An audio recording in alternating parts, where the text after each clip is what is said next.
Let's talk about naval boarding actions. Hi folks, Matt Easton here, Schola Gladiatoria of course, but I've got a special treat for you today because I've got my friend Drac here from DRACHINIFEL channel, and the link is below. If you don't know his channel, where have you been, first of all, but I'm sure that lots of you do know his channel, and he is the resident naval warfare expert, nautical expert, which I'm definitely not. I don't know very much about ships. I know a little bit about boarding actions, and that's what we're going to be talking about in this video. But first of all, just to say, you might be wondering what he's doing here. Well, I should break this secret to you that Drac also does HEMA. So he's actually training with Schola at the moment. So that's how we got talking about doing some collaborations, and that's what we're here to do. We've actually been doing some other filming today, but I thought that I would ask on the Facebook page, on the Schola Facebook page, what you would like to hear me talk about. I was actually, that was a bit of a white lie, because it's actually what you'd like to hear Drac talk about, because he knows more about it than I do, in regards to naval warfare, nautical warfare. Now, we're going to look at some boarding actions chat here, but I should just say there are a whole bunch of really good suggestions there, aren't there? Yeah. And I think we'll look at some of those in the future when we've got a chance to prepare those videos. But we had a look down the list and we went, okay, what can we talk about off the bat? I know a bit about boarding actions. He knows a whole load about boarding actions, so let's talk about those. So I think the headline question here is, do you know some really good occasions in history in the age of gunpowder, shall we say, when boarding actions were actually critical to the outcome?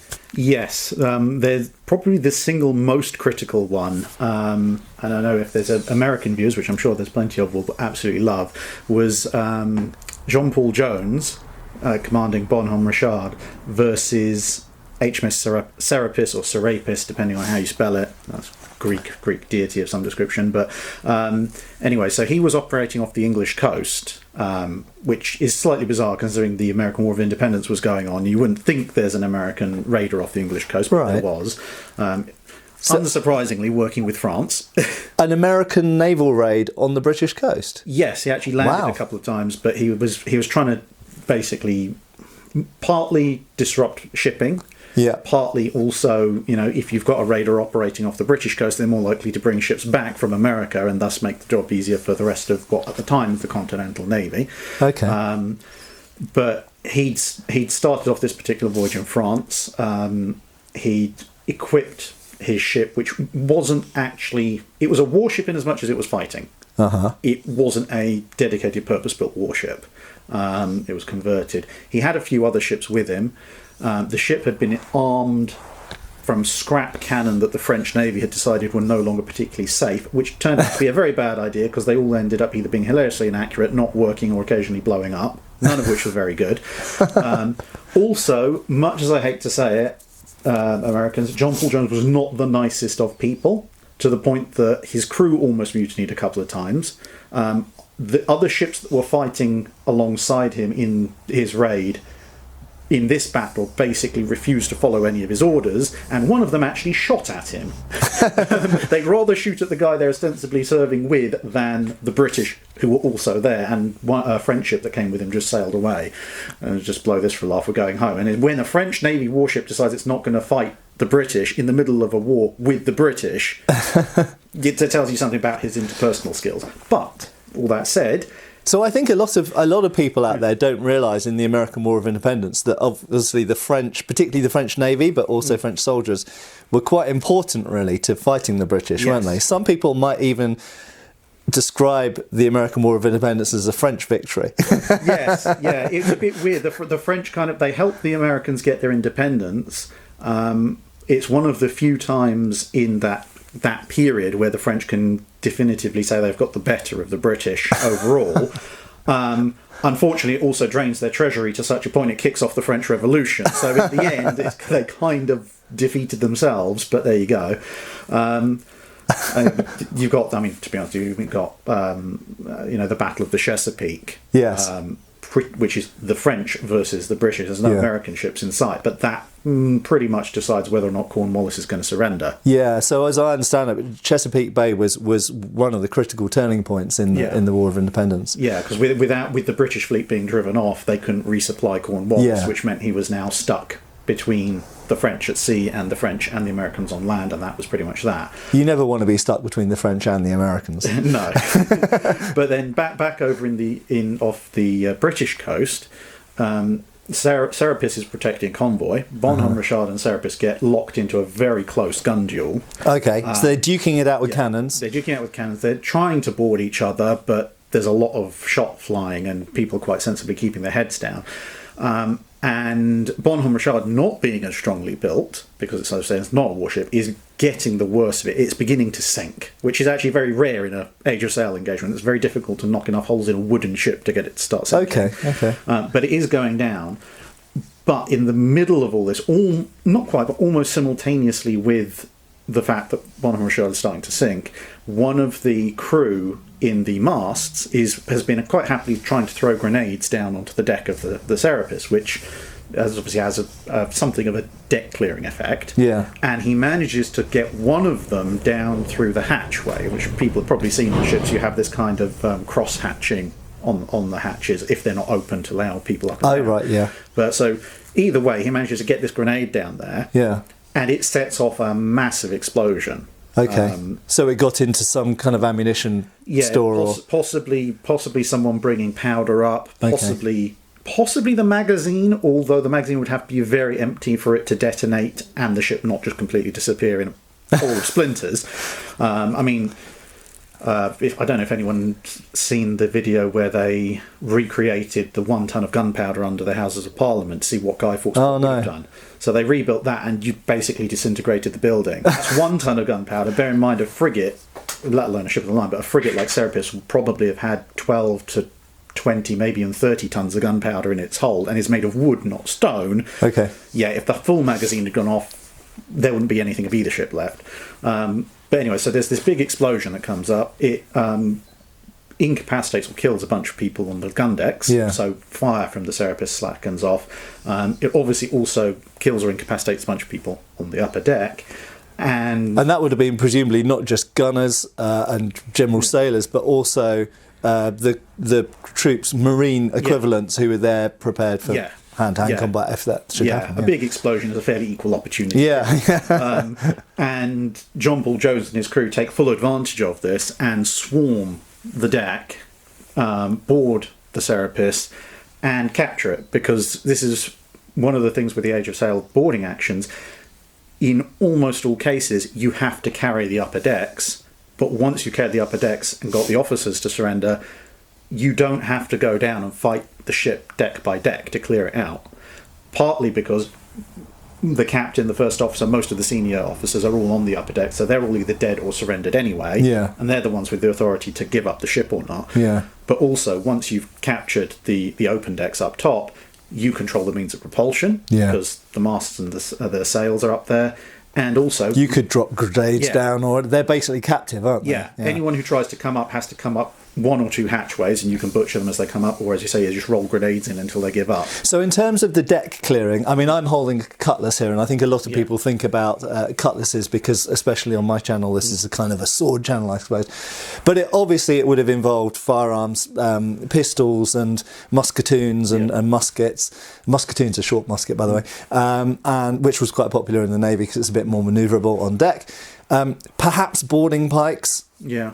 Perhaps boarding axes. We've talked about boarding axes in the past, and it's debatable how much they were used as weapons. But I think the basic fact is that if you're going to storm an enemy ship, you're going to do it with anything to hand, aren't you? And obviously if a cutlass is to hand, fine, but you've got a spare hand, so you might have a pistol in your other hand or whatever. And you've got to bear in mind that most of the boarding party, yes, there are Marines, but the Marines are partly there to guard the senior staff, so some of them will always be back. Some of the Marines will be sharpshooting from up top. And they would have bayonets as well. They'd have muskets and bayonets usually. Yeah. And the Marine contingent overall is also relatively small. So once you account for casualties, people who have duties on board the ship, you cannot board another ship with just Marines. So the majority of the boarding party is going to be made up of the regular crew. So 10 minutes, 5 minutes, even 30 seconds earlier, they may have been operating at manning a gun. Yeah. They may have been some of the people who were still trying to keep the ship's rigging and sails in accordance with orders. And it will be a case of pick up what's nearby or what you have on you and go. The other thing that I think is worth mentioning with the firearms, the small arms anyway, is reloading opportunities would be minimal, and in this period you're mostly dealing with single shot, non-repeating firearms. So you're not standing in lines like on a battlefield and reloading your musket for the most part. If you haven't got somewhere to hide to reload, then you're probably not going to reload. So if you've got a pistol or a musket or a musketoon, it's going to be one shot, and then either use it as a club or use your cutlass or an axe or whatever. And I mean, to emphasise the lack of space that you have. I mean, if you go on HMS Victory, which is a first-rate ship of the line, so it's not the biggest, but it's one of the biggest ships around at the time, and you look at how much space there is actually on the deck, it's actually pretty small. Yeah. I mean, just looking around in like where we are now, even if the floor was clear, you probably, for HEMA purposes, you probably would think this is a bit small to even have two people sparring. Definitely, yeah. I wouldn't want sparring here. This could be the size of the entirety of a relatively large ship's poop deck or forecastle, and maybe twice this area might be the deck of a frigate. Yeah. And in that space, you'd have dozens, possibly on the bigger ships, hundreds of men, all fighting it out. If you've got a pistol, I mean, half the time it's almost going to be, by raising and pointing the pistol, you're going to be halfway to the person you're trying to shoot anyway. And of course, there's a lot of things rammed into that space. Yes. There's masts, there's rigging, there's guns, detritus, there's cannons, there's presumably dead bodies on the ground and bits of rigging that's fallen down and all sorts of stuff. So, yeah, absolutely hell, I should think. And probably over very quickly, I would imagine, these sorts of engagements. A lot of the time, yes. It's kind of, you go across, if you're the attacking party, and it's usually fairly clear fairly quickly whether you're winning or losing. Yeah. If you're losing, it's the last place you want to be because you're now trapped on the enemy ship, so you will try and get back to your own ship fairly fast where you'll have friends to back you up. Yeah. And if you get the advantage, again, because it's a relatively small space, you only have to take maybe a dozen yards for it to be very clear to the other side that that's it, this is game over. I actually think it'd be interesting to know your opinion on this, but I actually think that the movie Master and Commander, which I enjoy a lot, I'm sure it's got lots of inaccuracies in it, but the boarding action, the close combat, the hand-to-hand combat bit is over very, very quickly. Yes. But it's very exciting and it's very well done. But I think that that's probably actually roughly an accurate kind of, there's lots of engagement at missile shooting range, but when they actually come to close and they come to boarding, then it's frantic, brutal, but actually over quite quickly. Yes. Yeah, I mean, Master and Commander is probably one of, if not the most accurate Age of Sail films that's out there. As I said, obviously there are a few inconsistencies, but surprisingly few, especially for a Hollywood production. Yeah. And yeah, this is one of the things, with Bonhomme, Richard and Serapis, the crew take Serapis, they've got it, and in the background their ship is sinking. So there's then this kind of lull where anyone who's left on the Richard is hauling everything that they can grab very quickly over whilst their ship sinks from behind them. And now you have this very bizarre scenario where two ships are fought, one ship has sunk, but that ship has technically won the engagement because its crew now controls the other ship. Yeah. And then they sail off with Serapis, and everyone's somewhat humiliated because obviously at this point America isn't even technically a country, and yet they've taken one of the Royal Navy's better frigates off the British coast and are now sailing around with a big American flag on it. It's quite embarrassing. Yeah. So can you think of any other classic examples of boarding actions that were really critical to the outcome? Yeah, so one of the other ones is Nelson, back when he is confusingly the captain of HMS Captain. Someone wasn't really thinking that one through. But he's fighting under John Jervis, and they're fighting a Spanish fleet, and Jervis decides he's going to engage, but they've gone past the Spanish fleet and they're all doing a turn in succession, so they're all following each other around. Nelson, who's near the back, realises although it's nice and aggressive, it's not going to work because it's going to take too long for that turn to complete and the Spanish will be away by then. Okay. So he breaks out of the line. He's got a 74 gun ship of the line, so it's a third rate, and he basically attacks the Spanish vanguard head on, not single-handed, but his ship is on its own against the entirety of the Spanish vanguard. Yeah. A little bit of an uneven fight. Jervis sees this, realizes that Nelson's onto something, even if it's technically breaking the orders, and which is classic Nelson, isn't it? Yeah, pretty much. And then he orders one or two other ships that are nearby to go and help, so they head off to help. But by the time they get there, bear in mind that the pace of Age of Sail combat is not exactly blistering. Yeah. By the time they get there, Captain is in a really bad way, which is not surprising considering it's fighting 5 or 6 first, second, and third rate ships. But Nelson sees that what's going on to his own ship and decides, I'm going to, before my last mast goes overboard, I'm going to board an enemy ship.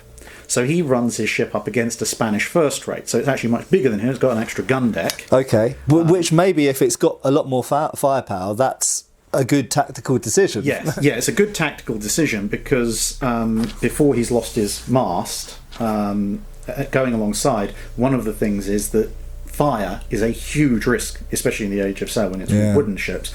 And in various battles, you will get accounts of when ships are next to each other and shooting each other, people will fire a broadside, followed immediately by both crews working to put out the fires. The muzzle blast of the guns has caused. Oh, of course. Because it might be their ship that's on fire. Yeah. But their ship is 2 feet away from your ship, and you really don't want to. Well, I mean, you even get this with a musket, and in fact, I've got some infrared film of me shooting a musket where, in daylight, you don't really see it, but with an infrared camera, you can see the muzzle blast is really quite long.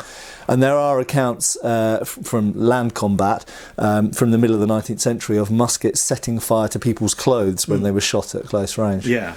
So Nelson puts his ship alongside, calls for a boarding party, surges onto the Spanish ship. They actually do quite well. They're in the process of capturing the ship. The Spanish captain and his first officer are surrendering, when another even bigger Spanish ship comes alongside the first Spanish ship from the other side. Okay, to back it up. Yeah. And there's this moment where everything hangs in the balance, but just before the newly arrived Spanish vessel, because the San Joseph and the San Nicolas, before the newly arrived ship can actually send boarding parties across, Nelson yells at all of his men who are just in the process of wrapping up the first ship, basically says, right, now we're going on to this one. So he runs across the deck of the first Spanish ship onto the deck of the second Spanish ship and captures that one as well. No. Just through sheer aggression. Or maybe they weren't ready for boarding. Maybe they just didn't see it coming and they didn't get the people in with their weapons in hand. Well, like you said, it happens very quickly. So well, actually, I mean, if you think about the fact that, you've got a shipload of cutlasses or boarding axes, whatever, but if your men are busy doing their jobs, loading guns or doing, operating the sails or whatever, and then suddenly you've got the enemy steaming aboard, you don't have time to go and get the cutlass or the pistol or whatever. And even if you're armed, even if you're assembling, Yeah. if you haven't assembled into a formation, if you're just a collection of armed men scattered on a ship and a fairly compact formation of armed people come aboard, you might outnumber them, but they can roll you up locally. And they're fired up. They've just been in combat, and it's a bit like a kind of a rugby scrum, isn't it? And if they've ploughed through the enemy and they're still coming, it's catching you unawares. Yeah, and there's the psychological effect as well of, 1 minute you think you're coming alongside a friendly ship to give them a bit of a hand, and the next minute there's a bunch of screaming. This isn't a friendly ship anymore. It's full of Englishmen. And there's a famous description, and actually a painting, where, because it's traditional at that point to surrender your sword if you're an officer and you're surrendering, there's this scene of Nelson, because these ships are so large and there's 2 of them, he's accepting the surrendered swords, and he's actually got one of his I think it's the ship's master of the captain is standing off to one side with an armful of swords because Nelson physically can't carry all the surrendered swords. That's my kind of day. I like it when a day ends up with an armful of swords. That's fantastic. So overall, would you say boarding actions in this period were important in general? Yes, very, very much so. I mean, you start off not precisely with the Armada, but around about the time of the Armada, prior to that, boarding actions pretty much are how you decide naval combat. Yeah, I mean, in the medieval period and Renaissance, that's typical ship-to-ship combat is boarding actions, isn't it? Before the age of cannons, really. Yeah. And in the Armada period, you've got to the age of guns, but a lot of the time it's kind of one, maybe two broadsides, and then board, or this weird carousel thing. So kind of weaken them up and then, Sometimes they do this weird carousel thing because the ships are quite short compared to their width, so they have guns on all sides and they just go around in circles firing off guns from all sides and then go on board. But then as time goes on, ships become longer, they fit more guns on the side. But still, as we said, they're wooden warships. They're very hard to sink. They're actually relatively hard to destroy. And the crew number's gone up a lot. Yes. So the number of men on each ship is much higher now. Yeah, so you're talking about crews go 400, 500, 600 men, going up to even 800 or more on the big first rates. And that's a lot of men in a small very contained small space. Yeah. And what tends to happen is because the ships won't sink, and there's no particular reason for you to give up even if you've been mostly dismasted, because you still have 70, 80, 100 guns, which is way more than most land armies have. Exactly. And they're mostly heavier guns as well, because you don't have to cart them around everywhere. Exactly. So what happens is you'll get very ferocious gunfights, but what will tend to happen is one side or the other will lose some of their masts, so they can't get away, and or suffer a certain amount of casualties from incoming gunfire. But unless you've absolutely pounded the ship to a wreck, the best way of getting a ship to give up, and bearing in mind that obviously if you get it to give up sooner, it's not shooting at you as long, is to go alongside and send over a boarding party and take the ship by force. And if you've managed to batter it into submission, there may not be a lot of fighting. It may be the psychological impact of being boarded may be enough to get them to give up. Some ships will be just shot up and give up, but a large majority are still taken by boarding actions, and it pretty much stays that way throughout the age of sail. I think it's also interesting to note from a sort of fencing history point of view as well that the cutlass drill and associated other like boarding pike drills and stuff come about at the beginning of the 1800s, and there are slightly earlier forms of it at the end of the 1700s, at the same time as regulation sword drill for cavalry comes in. Now, clearly at this period, sabres were very important to cavalry. It was their primary weapon. Yeah, they also had pistols and carbines sometimes, but the sabre was really their main weapon and how they delivered their attack. So the fact that they are recognising in that, within a couple of years, that we need to be training the sailors more in cutlass drill shows how important the Navy of the time considered hand-to-hand combat. Yeah, and it's not just the warship versus warship, because the other part of it is taking out the enemy's commerce. Yeah. Merchant ships are almost as hard to sink as warships, and even if you do sink them, well, one, there's a lot of prize money that just went down, so that was pointless, and two, it's a lot of ammunition you're going to expend, which you might need for other things. So taking enemy merchant ships also involve boarding actions, or even inspecting merchant ships during a blockade is still boarding actions, and those ships may well resist, so you still need to know that. And it's really only kind of probably the 1830s onwards that boarding actions in combat start to die down.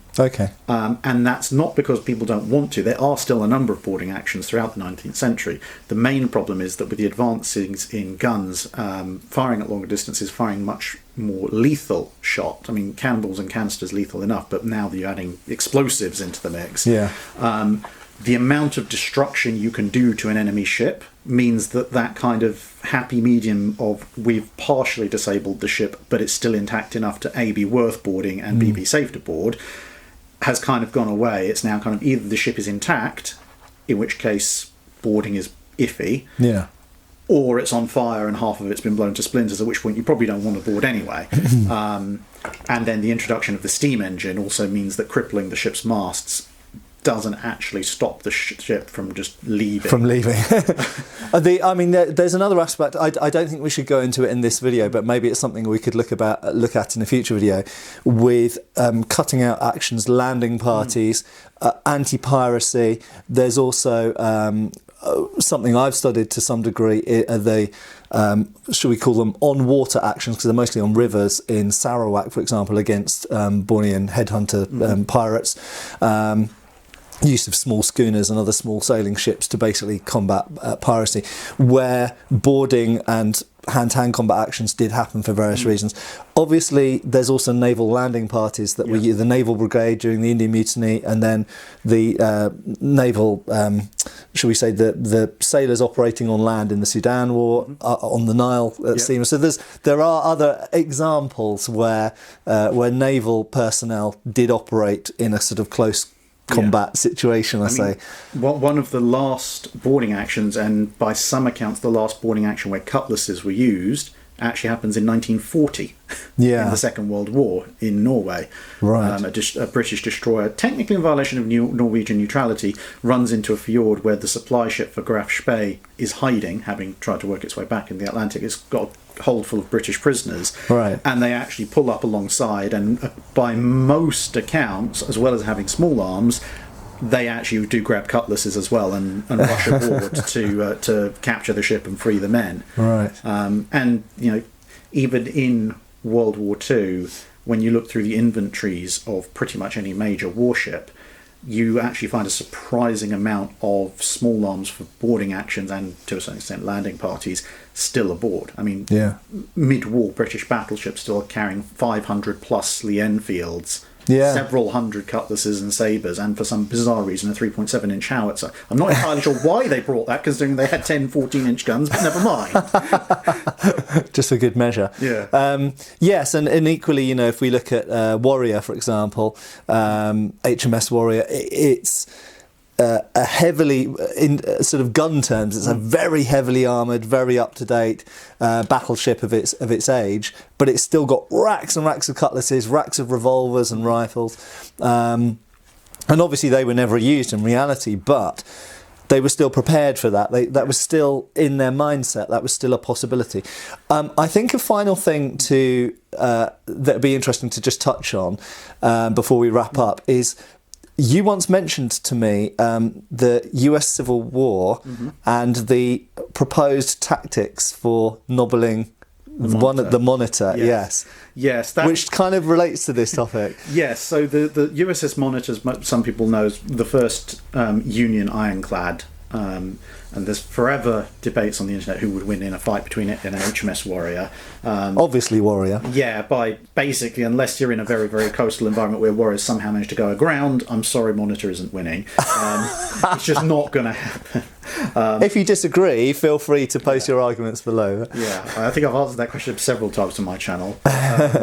No, the problem that Monitor has is that it's basically an armoured raft with a spinning, revolving turret. I kind of think of it like a floating tank. It looks a bit like a tank, doesn't it? With a turret on the top and very low. Yeah. The main problem is it has no anti-personnel weapons. It just has these two massive 11-inch Dahlgren guns. It's about as agile as a brick. Turns out it actually floats about as well as one as well. And it's also not exactly the world's fastest. No. So when word gets out that monitors are being built in the American Civil War, the Royal Navy considers, how do we actually stop these things? And just in case, because bear in mind, I mean, for anyone who doesn't know, in 1860, between 60 and 66, I think it was, there was a very real expectation in Britain that America, the United States, would invade Canada. And so there was a huge British military build-up of army and navy over that side in preparation for that. So they literally, at that point, Britain saw America as a potential future enemy. Just for context, Britain also saw Russia, France, and just about everywhere as a potential enemy at that point. Okay, so it's not completely unique to America. Definitely France was high up on the list, as it always was. But yeah, so they developed plans for how would we fight against. We don't have these things. How do we fight against these things? Yeah, so one of the plans they actually came up with was they realised these Dahlgren guns' rate of fire is glacial, even by age of sail standards. And there's only two of them. Yeah. and the ship's fairly slow. So one of the plans that is seriously proposed, and is actually kept as it's not the primary plan, but it is kind of kept by the Admiralty, and they inform some of their captains, like, well, this is a sort of a possible plan B. This is what you do if you come up against one. Is to send men out in row boats, in the ship's boats, row up to monitor, because it can't actually get away. You can row faster than it can. Yeah, some of the larger launches, especially some of the small sort of, well, pinnaces effectively, but they call them large launches, that might have a small mast, they can sail dash row slightly faster than monitor can usually steam. There's a reason it was usually towed from place to place, and the idea was, well, people will then board the ship. You can't necessarily get on board the ship, and there's no one on the deck. It's not really got much to protect it from that happening, because it's very low, isn't it? So you can basically climb on board with it. But the turret itself, to rotate, has to come up, rotate, and then be dropped back down again. Okay.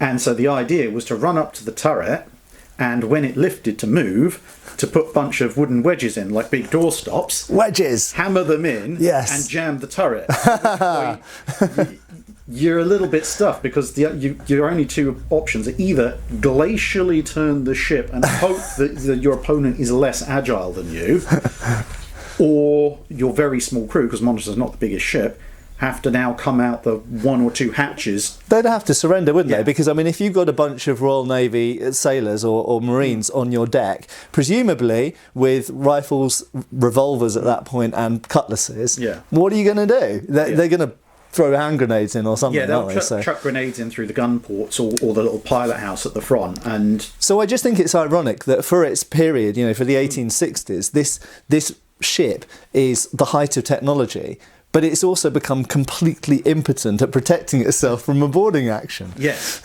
yeah. It's and I mean, to be honest, one of the other plans that is put forward is to do a more classic boarding action with an ironclad like Warrior or Black Prince or Defence or any of the others they're building.